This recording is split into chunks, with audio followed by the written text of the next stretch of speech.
Посмотрим, какой мужчина на вашем пороге. Давайте посмотрим, какой мужчина стучит в вашу дверь.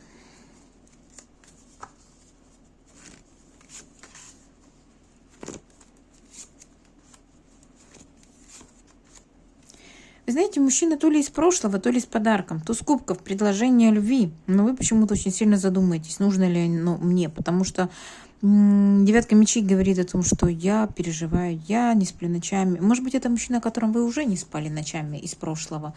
Здесь шестерка кубков говорит о том, что мужчина готов подарить вам любовь. Но у вас будут большие сомнения, стоит ли принимать. Давайте посмотрим, что за мужчина. Чтобы вы немножко хотя бы поняли, о ком идет речь. Кто ты?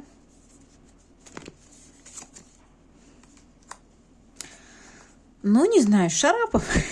Шарапов. Не знаю, кого он вам напоминает. Вот такой мужчина ждет, ну, молодой, черно-белый, правда, знаете, у него либо все черное или белое, либо мужчина безэмоциональный. Возможно, мужчина с бородой и с усами, возможно, мужчина вот такой моложавый, может быть, мужчина темноволосый, ну, не знаю, что, может, похож, карие глазки, что может быть еще? Хорошо, давайте посмотрим, почему вы так будете сомневаться. Да не хочу я. Не нужна мне твоя любовь, король пентаклей.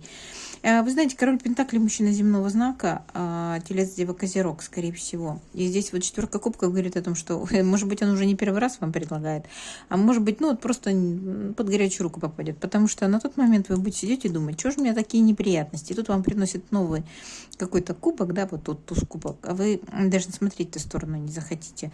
Очень может быть, что мужчина либо связан с вами каким-то образом работой, король пентаклей может говорить об этом, либо мужчина земного знака, телец, дева, козерог, вот он вам сделает предложение. Давай познакомимся, либо же давай снова попробуем. Если говорить о бывшем, да, а вы что-то как-то не хочу, боюсь, переживаю. Может быть, у вас какие-то другие сейчас проблемы, вам не до любви. Может быть и так. Да будет так.